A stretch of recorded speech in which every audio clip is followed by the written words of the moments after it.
Hey guys welcome back to the channel সোমার রান্নাঘর।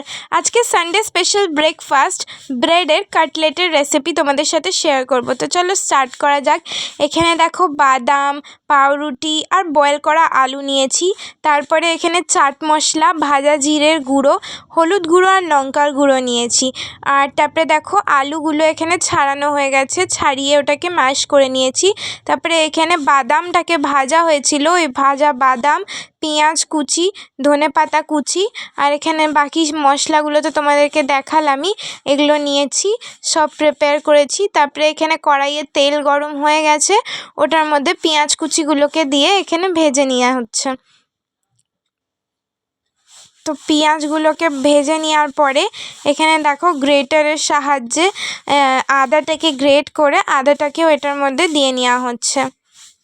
এই যে দেখো আদাটাকে গ্রেট করে এখানে দেওয়া হচ্ছে। সো আদাটাকেও এখন দিয়ে নেওয়া হলো। এরপরে আদা দিয়েও ভালো করে নাড়াচাড়া করে নিতে হবে এটাকে। এরপরে এটার মধ্যে বয়েলড ম্যাশ করে রাখা আলুটাকে অ্যাড করে দিতে হবে। দেখো এখানে আলুটাও অ্যাড হয়ে গেল। এরপরে আলুটাকেও মিশিয়ে নিতে হবে। তার আগে ওটার মধ্যে এখানে ভাজা জিরের গুঁড়ো দেওয়া হয়েছে, তারপরে চাট মশলা দেওয়া হয়েছে, হলুদ গুঁড়ো দেওয়া হয়েছে আর লঙ্কা গুঁড়ো দেওয়া হয়েছে। তো সব মশলাগুলো এখানে অল্প অল্প করে মিশিয়ে নেওয়া হয়েছে। তো দেখো একে একে করে এখানে সব মশলাগুলো দেওয়া হচ্ছে। তো মিশানো হয়ে গেছে। এরপরে এটাকে ভালো করে মিশিয়ে নিতে হবে, সব কিছুর সাথে ভালো করে একদম মিশিয়ে নিতে হবে।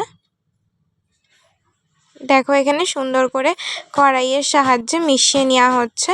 তারপরে যে আমরা ভাজা বাদামটাকে যে ছাল ছাড়িয়ে এরকম রেখেছিলাম ওইটাকেও দিয়ে নেওয়া হয়েছে। আর তারপরে এখানে ধনেপাতাগুলোকেও দিয়ে নেওয়া হয়েছে। সো ধনেপাতা আর বাদাম দিয়েও এটাকে ভালো করে মিশিয়ে নিতে হবে। তো দেখো এখানে মিশিয়ে নেওয়া হয়েছে। এরপরে লাস্টে এটাতে পরিমাণ মতো নুন অ্যাড করতে হবে। নুন অ্যাড করেও একবার নাড়াচাড়া করে নিলেই আমাদের কাটলেটের মিক্সটা তৈরি হয়ে যাবে। তো দেখো এখন তৈরি হয়ে গেছে এটা। সো গাইস দেখো এখানে এরপরে ময়দা নেওয়া হয়েছে, ওটার মধ্যে নুন দিয়ে নেওয়া হয়েছিল, ময়দা আর নুন একসাথেই নেওয়া হয়েছে। আর তারপরে ওটাকে অল্প অল্প করে জল দিয়ে এখানে গুলিয়ে নেওয়া হচ্ছে। আর গুলানোর সময় কিন্তু এটা খেয়াল রাখতে হবে যাতে এই ব্যাটারটা লাম্প ফ্রি হোক, একটুও যাতে লাম্পস না থাকুক, একদম স্মুথ ব্যাটার হোক যাতে। তো হ্যাঁ দেখো চামচের সাহায্যে ভালো করে গুলিয়ে নেওয়া হচ্ছে, বা এটাতে একটু সময় লাগবে। তো ধ্যান রাখবে যাতে এটা লাম্প ফ্রি হোক। তো এখানে দেখো মিক্সটাও ব্যাটারটাও তৈরি হয়ে গেছে। তারপরে এখানে ব্রেডগুলোকে নেওয়া হয়েছে। ব্রেডগুলোকে জলের মধ্যে আগে ভালো করে ভিজিয়ে পুরো জলটাকে নিগড়ে নিতে হবে। নিগড়ে নেওয়ার পরে এ দেখো এখানে নিগড়ে নেওয়া হলো।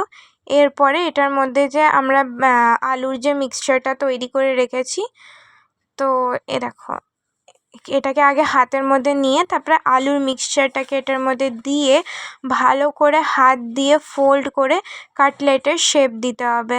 তো তোমরা দেখো এখানে করে দেখাচ্ছে মা, ঠিক এইভাবেই তোমাদেরকে কাটলেটের পুরো শেপটাকে দিতে হবে। এটা করতে একটু তোমাদের অসুবিধা হতে পারে, কিন্তু ধৈর্য ধরে করবে তো আস্তে আস্তে হয়েই যাবে।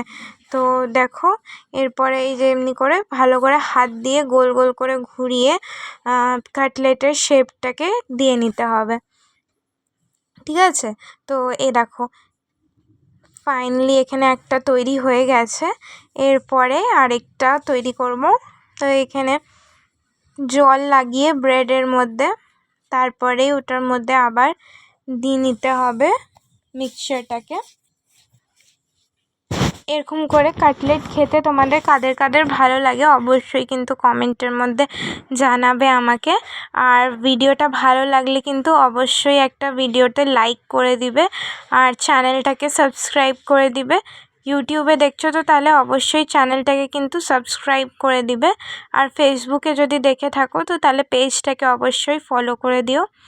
তো দেখো এখানে তৈরি করে নেওয়া হয়েছে কাটলেটগুলো, সব কটাই তৈরি করে নেওয়া হয়েছে। এরপরে যে আমরা ময়দার ঘোলটা বানিয়েছিলাম ওইটার মধ্যে কাটলেটটাকে ভালো করে র্যাপ করে তারপরে এখানে ব্রেড ক্রাম্বস নেওয়া হয়েছে। এই ব্রেড ক্রাম্বগুলো নর্মালি ব্রেডটাকে মিক্সার গ্রাইন্ডারের মধ্যে গ্রাইন্ড করে তৈরি করা হয়েছে।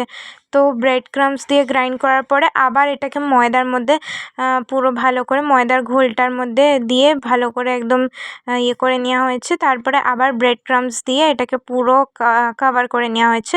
তো এই প্রসেসটাকে আমাদেরকে 2 বার করতে হবে। তারপরে দেখো এখানে তেল গরম হয়ে গেছিলো, ওইটার মধ্যে কাটলেটটাকে এখানে ছেড়ে দেওয়া হয়েছে।